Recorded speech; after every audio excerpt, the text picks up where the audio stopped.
कौशल मिश्रा जी, आपके पास आते हुए, बीजेपी इस पूरी स्थिति को कैसे देखती है? क्या उनको लगता है कि कांग्रेस की इस स्थिति का बीजेपी फायदा उठा पाएगी? देखिए पूर्णिमा जी, फायदा उठाने की बात तो तब आती है जब हमारी तरफ से कोई कोशिश हो। कांग्रेस एक डूबता हुआ जहाज है, उस डूबते हुए जहाज से सारे बड़े बड़े लीडर्स उनके छोड़कर, आप सोचिए, गुलाम नबी आजाद जैसे लोग चले गए, कपिल सिब्बल चले गए, नवीन जिंदल, पुनीत कौर, रवनीत सिंह लल्लू, जयवीर सेलगिल, रोहन गुप्ता, अरविंदर सिंह लवली, गौरव बल्लभ, और इवन ये तो सोचिए कि बहुत सारे टीवी प्रोग्राम पे तो कांग्रेस के पास अपने पॉइंट ऑफ व्यू को रखने के लिए, भेजने के लिए प्रवक्ता भी नहीं बचे, इसलिए प्रॉक्सी प्रवक्ताओं से काम चला रही है।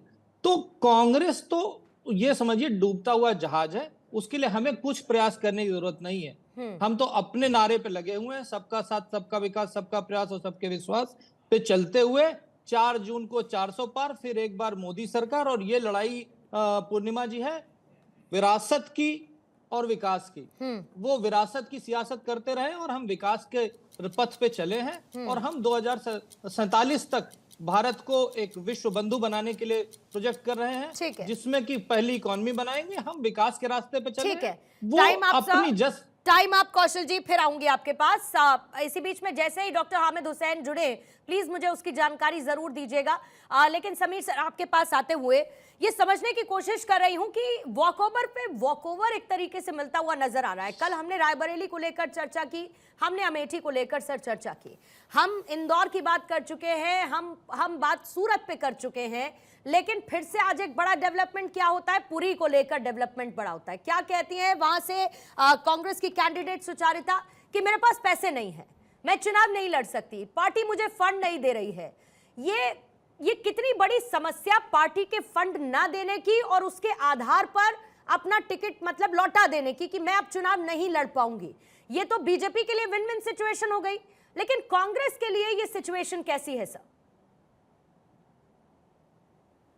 देखिए पूर्णिमा जी, मुझे लगता है कि सुचरिता जी में कम से कम नैतिक ताकत थी कि उन्होंने नामांकन खत्म होने के पहले या पार्टी को बता दिया कि मैं चुनाव नहीं लड़ पाऊंगी। अभी नामांकन का दिन अंतिम बाकी है, परसों नामांकन सोमवार का आखिरी दिन है, तो पार्टी के पास एक रास्ता है कि वो किसी नए उम्मीदवार को वहां से अपना पुरी से कैंडिडेट दे सकती है।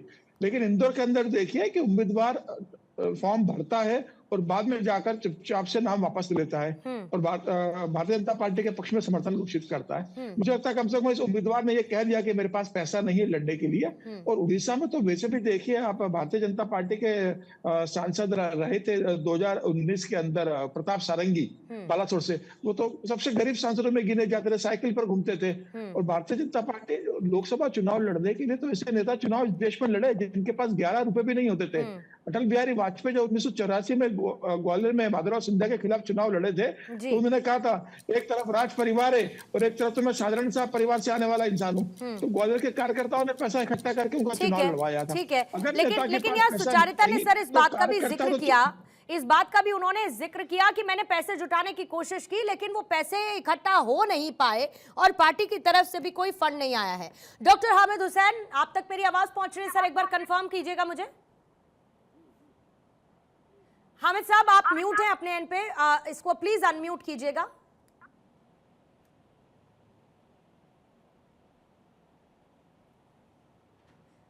M I audible sir now?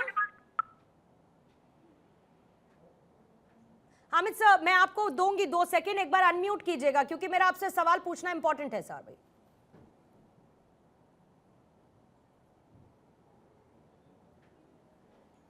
Cross check करेंगे, एक बार क्रॉस चेक करेंगे, मैं फिर उसके बाद हामिद साहब आपके पास आती हूं। इसी बीच में रमनीश सर आपके पास आते हुए मुझे ये समझाइए कि आखिर ऐसा हो क्यों रहा है ऐसा कि एक तो तमाम नेता पार्टी छोड़े जा रहे हैं। चलिए वो कह सकते हैं कि बीजेपी ने द्वार खोल दिए कि आइए सबका स्वागत है, और किसी के टिकट की बात, किसी का कोई और वजह, कोई अपनी विचारधारा से इधर नहीं जाना चाहता, कुछ ना कुछ जो भी समस्या है वो छोड़ देते हैं।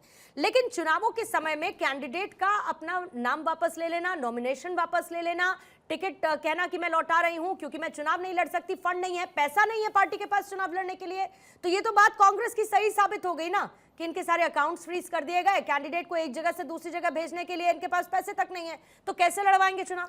मैम, मुझे नहीं लगता पूर्णिमा जी इसके पीछे कोई तर्क या तथ्य हो सकता है, इसमें कोई सच्चाई हो सकती है। अरे 2000 मैंने देखा है कि आज़ादी से लेकर के और 2014 तक जिसने एक भ्रष्टाचार की एक मुझे लगता है सीमा जिसने लांघ दी हो, इतने पैसे उन्होंने इतने घोटाले किए, उनके पास पैसे की कमी हो सकती है? बिल्कुल भी नहीं हो सकती। इसको मैं सरे से निकालता हूँ। बीच में इंटरवेन कर रही हूँ आपके टाइम के, लेकिन मुझे जरा ये बताइए, इसको कंटिन्यू रखिएगा टाइमर को, मुझे जरा ये बताइएगा कि पैसा नहीं है, मतलब ये तो एक कैंडिडेट के लिए भी बड़ी बात हो गई ना कि वो चुनाव लड़ने से मना कर रहा है पैसे ना होने के नाम पर। नहीं, जैसा कि मुझे इसमें से देखिए बात बहुत सारी चीज हैं। देखिए चुनावी समर है, चुनावी मैदान में मुझे लगता है मुद्दों के साथ राहुल गांधी हों या इनके शीर्ष नेता हों या कांग्रेस पार्टी के सिरमौर जितने सोनिया गांधी हों, सबको आने चाहिए। आखिर देखिए ना, बहुत सारे केएल शर्मा रायबरेली में चुनाव लड़ने जाते हैं। पहले तो उनको बताया जाता है कि वो अमेठी से चुनाव लड़ने जा रहे हैं, ये रायबरेली से चुनाव लड़ने जा रहे हैं, फिर उसके बाद अमेठी दे दिया जाता है जहां पे उनके सामने स्ट्रॉन्ग कैंडिडेट हैं। ये तो उनका निजी मैटर है ना कि किसको कहां उनके से सामने कौन, नहीं उनका है, अधिकार हो सकता है, लेकिन केएल शर्मा के सामने कौन है? स्मृति ईरानी जी, जहां से राहुल गांधी भाग खड़े हो जाते हैं। राहुल गांधी, पहले मैंने सुना था भाग मिल्खा भाग, यहाँ पे हम देख रहे हैं राहुल भाग राहुल जी सच में भागे अमेठी से। लेकिन इसके पीछे एक और महत्वपूर्ण कारण है कि देखिए जब सत्ता की धुरी जब सेवा की धुरी से लड़ने लगे, देखिए 2014 से हम देख रहे हैं एक सेवा की धुरी पे खड़ा है नरेंद्र मोदी जी, प्रधानमंत्री हमारे। उसके बाद एक देखिए सत्ता की लोलुपता की वजह से ही आज देखिए सारे के सारे जितने सारे हैं तमाम, जिनको लग रहा है कि डूबती नैया के समय में हमें सवार नहीं होना है। आज कांग्रेस पार्टी डूबती नैया है, इस बात को स्वीकारना होगा। उस डूबती नैया के ऊपर कोई भी सवार ही नहीं होना चाहता है, उसके खवैया है। ठीक है सर, आप ओपनिंग स्टेटमेंट में डबल टाइम ले चुके हैं रमनीश जी, फिर मैं आती हूँ, उसके बाद जारी रखेगा। दुष्यंत नागर जी भी आ चुके हैं। दुष्यंत जी से रिक्वेस्ट करूंगी कि प्लीज अपनी सीट लेंगे आके, ताकि इस डिबेट को कंटिन्यू कर पाएं। और इसी बीच में कौशल जी एक बार फिर से आपके पास आते हैं, और हामिद हुसैन जी का मुझे कंफर्मेशन प्लीज चाहिए। हामिद हुसैन जी का मुझे कंफर्मेशन जल्दी ही चाहिए। कौशल मिश्रा जी, मैं ये कह रही हूं, आपने कहा कि आप इसमें कुछ तलाशने की कोशिश नहीं कर रहे हैं, लेकिन तलाशते हुए तो नजर आ रहा है ना। आप ये सोचिए कि अगर पुरी से सुचारिता अपना टिकट लौटा देती हैं तो संबित पात्रा के लिए तो राह आसान हो जाती है। सूरत से आप पहले ही जीत जाते हैं। इस तरीके की स्थिति अलग अलग जगह से बन रही है, तो बीजेपी के लिए तो ये विन विन सिचुएशन ही है ना सर। पूर्णिमा जी, अगर देश की जनता ने डिसाइड ही कर लिया है कि उसे 400 पार ले जाना है, तो उसमें भारतीय जनता पार्टी क्या कर सकती है? भारतीय जनता पार्टी तो केवल अपने विकास के कार्य कर सकती है। और मैं एक चीज कहना चाहूंगा कि जो लोग छोड़ करके भाग रहे हैं, उनके लिए एक शेर है कि कुछ तो मजबूरियां रही होंगी, यूं ही कोई बेवफा नहीं होता। सनातन धर्म और देश को गाली देने का हमेशा नफा नहीं होता। ये बात कांग्रेस को समझनी पड़ेगी। आप देखिए, जिस तरीके से सनातन को गाली देना, राम का अपमान करना, हिंदुओं में के भगवानों के बीच में जब इनके अपने अध्यक्ष राम के बराबर लड़ने की बात करते हैं कि मेरे नाम में शिव है और मैं लड़ना चाहता हूं, जहां एक तरफ राम जब लंका पे गए थे आक्रमण करने तो उन्होंने शिव की आराधना की थी, वहां पर शिव का आज भी शिवलिंग बना हुआ है। और अगर ये बांटने में इतना एक्सपर्ट हो चुके हैं कि पहले देश को बांटा, फिर धर्म में बांटा, फिर जातियों में बांटा, अब हिंदू धर्म में भगवानों को बांटने की पॉलिटिक्स करने लगे हैं। जब अटैक होता है, उरी का अटैक होता है, उसके सर्जिकल स्ट्राइक होते उस पर सवाल उठाने लगते हैं। लेकिन कौशल जी, वो तो ये कह रहे हैं ना कि आपने पैसा ले लिया सारा का सारा, इनकम टैक्स आपके इशारे पर काम करता है, अब है ही नहीं उनके कैंडिडेट के पास पैसा चुनाव लड़ने के लिए, तो क्या करेंगे?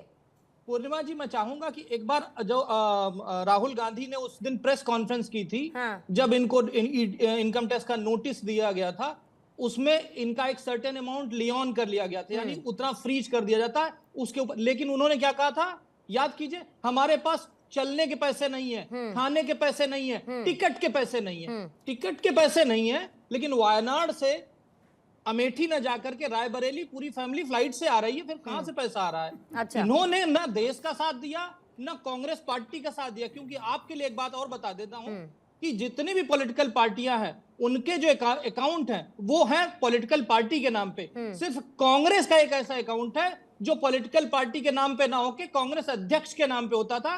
क्यों? क्योंकि ये गांधी फैमिली की बपौती रही है। अध्यक्ष तो अब आने लगे हैं, तो ये सारा पैसा उसमें से साइफन करके अपने पास ले जाते हैं। तीनों ने जो करप्शन किया है, जो भ्रष्टाचार किया है, जो तुष्टीकरण किया है, जो परिवारवाद किया है, उसके लिए कौन आके इनके साथ खड़ा होगा? ठीक है, इन्हें सोचना पड़ेगा। ठीक है।